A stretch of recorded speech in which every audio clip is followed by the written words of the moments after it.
Hey everyone, happy Sunday to you. I hope all is well. I hope you enjoyed your spring break.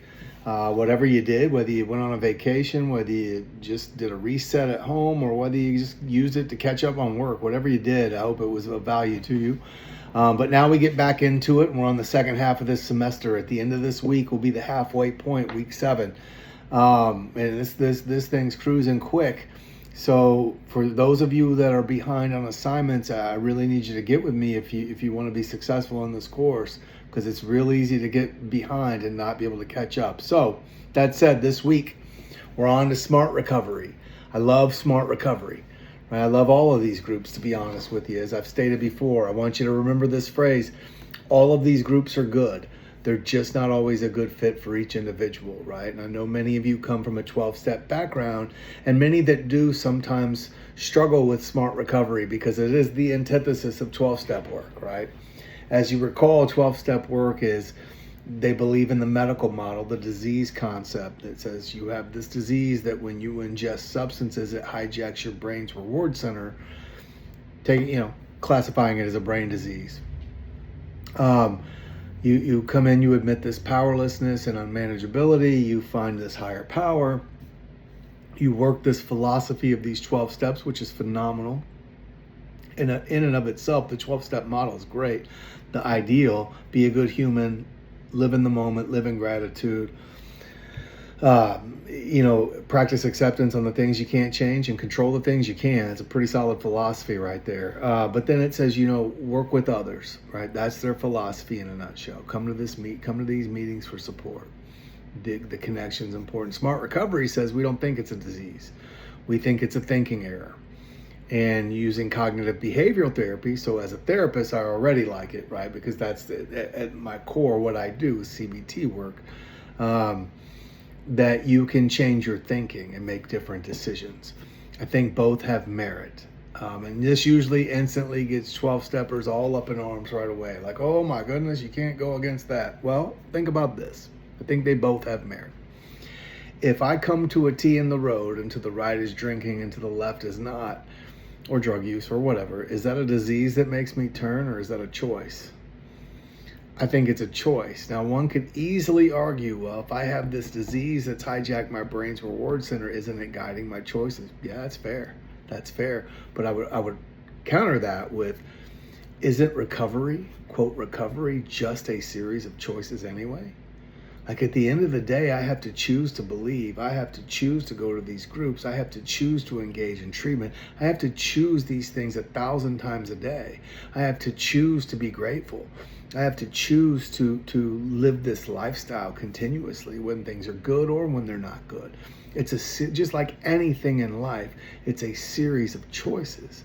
Yes, there are a lot of mitigating factors, and the disease model is one of them. And I've said this before, I believe it's a disease. I will take that to my grave personally. I've experienced that what they call phenomenon of craving in Alcoholics Anonymous, or excuse me, what they call that mental obsession. And I haven't found a vocabulary accurate enough to give that to somebody and make it have to do it justice. In other words, make it have the impact that it truly has on a person. So I buy both. But I also think it's a series of choices, because I have to choose to engage in a lifestyle that's different. I have to choose to make other ideals and other options come to fruition. So you get the idea there. Look, it's wonderful. I think honestly the two work well together. But let me get back to the point here, because I'll get down these rabbit holes.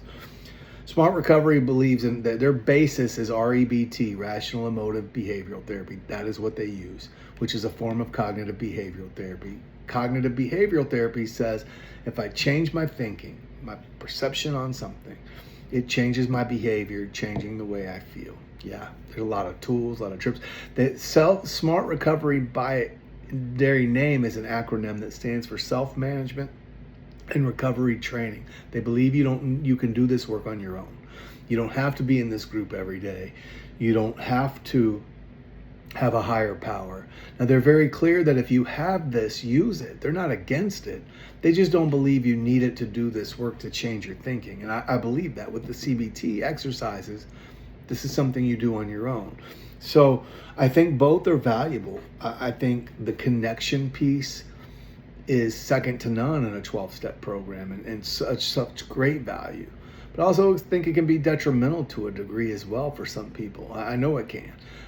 That said, it's up to my client to determine what's best for them. Again, I've said week after week that my job is to educate them about these groups. My job is not to influence their opinion and say, well, hey, work for me, and I love the connection.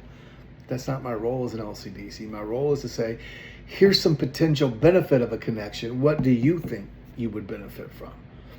What do you think the potential benefit of a 12-step model and the connection might be for you in your life? What make you think that the downfalls for that be? Let's talk about those things, right? My job isn't to say, well, we know AA works, or we know Smart Recovery works, or we know this, or we know that. Well, let's just educate our clients on what these groups are about, their philosophies, their ideals, their processes, right? And let them make a choice. I think both work well together. Like, hear me on this. For those that are 12-step people, practicing acceptance, page 417, answer to all my problems. I believe that to my very soul, to my very core, to my very belief as a clinician. I can't change everything in the world, but I can practice change my thinking on it, practice acceptance. And when I got into 12-step program, about 20 years ago, roughly, I resonated with that immediately. Great, let's fast track me. Get me there. If that's the answer to all my problems, take me right there. They just said, oh, keep coming back, Junior, keep coming back. I don't want to keep coming back. I want to go right there. That makes sense to me. Inner Smart Recovery. They have worksheets like cognitive restructuring, the ABCs. I use those all the time that dissect my thinking. And I can do this on my own. I don't need a sponsor. I don't need a colleague. I don't need a group that will allow me to go from A to B and put myself in that acceptance in most cases. It's a concrete tool that I can use. So that you take the 12-step concept and the cognitive behavioral tools, it's a match made in heaven, if you ask me. But we have to be able to break the stereotypical, rarely have we seen a person fail that has done it this way, and we didn't use this worksheet. All right. So again, from a clinical perspective, it should be a no-brainer for you. It's CBT work, and we all should love CBT work as clinicians, right? I'm not saying it's going to be everybody's foundation, but with this population, with the substance use disorder population, it should be a part of it for sure. So that said, I want to encourage you to consider this. Smart Recovery does a training for students, and I think it's $50. That's what I paid for it. I feel like somebody recently told me it was still $50, worth every penny. I took it not because I wanted to run a Smart Recovery group. No, I could as a facilitator since I did their training. I wanted to learn more about their program because that's my role as a clinician. I want to know about these programs. And what it did was just help me as a clinician with CBT work, and I really valued it. And so here's one thing I learned in the training is they are very quick to tell you, do not bash another program. Don't do it. Encourage the use of other programs. Don't bash somebody's belief in a higher power. Encourage that use if they have that. It's just not necessary for what we do. Now, you're going to get to a meeting and people do what people do. All it takes is one person to say, well, AA didn't work for me, and everybody wants to pile on. Well, Smart didn't work for me.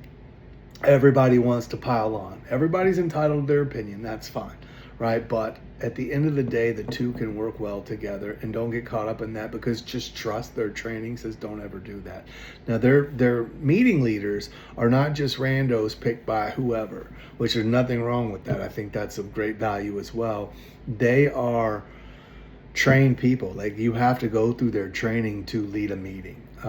Not that that makes it any better or worse, but Smart ideally says this: we have a format. That's what makes us smart. I'm going to tell you this. The very first Smart meeting I went to after their training, the facilitator said this: I know I'm supposed to do it this way, but, and I just shook my head. I was like, well, then no. They're very clear in the training. Do it this way, because this is what our format is, and this is why it works, right? So I love the program. I hope you love it.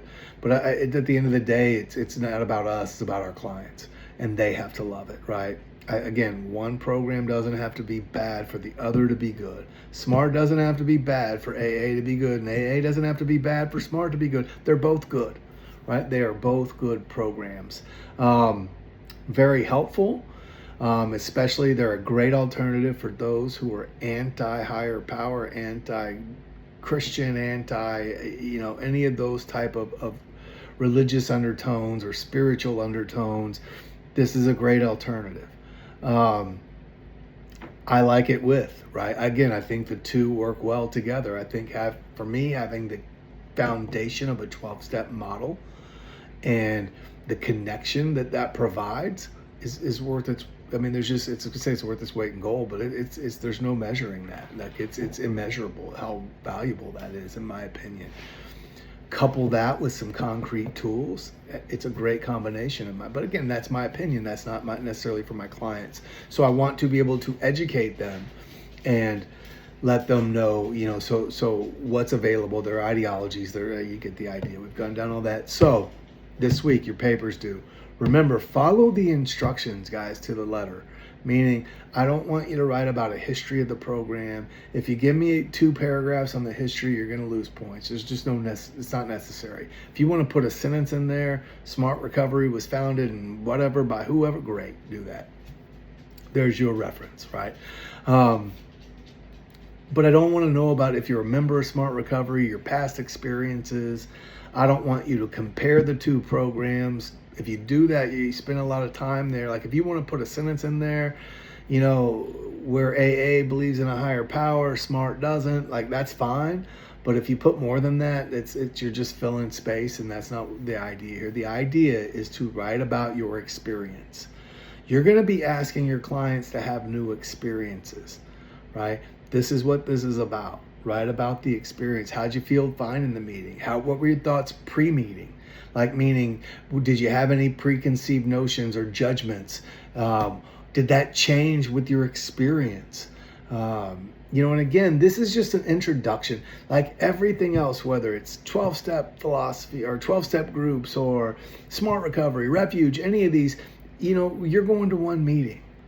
Like, it's hard to really make a judgment on a program in one meeting. I would encourage all of you to go to multiple meetings, not for this assignment clearly, but at some point, because just like I've been to 1 million meetings that were terrible. Like at the end of the day, the content wasn't good, right? Doesn't mean there wasn't value still. It's just the content wasn't good. If I was to base my experience on that one group meeting, I would say it wasn't good, right? So give these a couple of tries. Sorry, I got to let my little dog out, so follow me or he's just not going to stop. So Smart Recovery is a wonderful group, like I said. And I hope you guys enjoy it. This week, your paper's due. Next week, you do the summary of your paper, which DB summary, super simple. Just do that. And sorry, I get sidetracked letting these dogs out. That'll be that. And then you'll have a quiz due the next week. And we're wrapping up quick, guys. Keep in mind, extra credits up. It can't be used for zeros, but it can be used if you didn't get the grade you hope. You can make it up. So this is coming to an end quick. In our next meeting, after Smart Recovery is due on week 11, which will be your final meeting in here, and it's either a Refuge Recovery or a Celebrate Recovery. Celebrate Recovery is a 12-step program that is a Christian 12-step program. They make there's no reference to higher power. It's God. As you understand him, it's just God. Here's the biblical principle behind each step. And then there's Refuge Recovery or Recovery Dharma that are 12-step program based on Buddhism philosophies. Both are phenomenal as well. Again, clearly not going to be for everybody, but we'll talk about, you'll have a choice of those two. But just like I was saying a second ago, I would encourage you to go to all of these meetings. If you've never been to an Al-Anon meeting, go check it out. If you've never been to a Nar-Anon meeting, go check it out.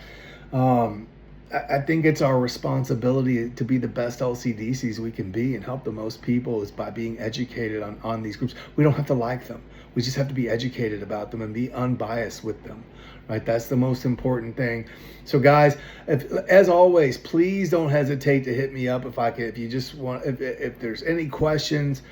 about the classwork, about the field, private practice, working at a treatment center. I did that for many years. I'm happy to talk with you. If you just want to chop it up about the field of recovery, um, addiction recovery, treatment, anything, man, I'm happy to talk with you. Just reach out. Like I said, I'm always available. I'm going to do another Zoom meeting at some point here in the next week or two in the evening. Again, not mandatory, but I'll put some more information towards the end of the week. Remember, this is the halfway point at the end of this week. So guys, keep grinding, and we'll talk soon.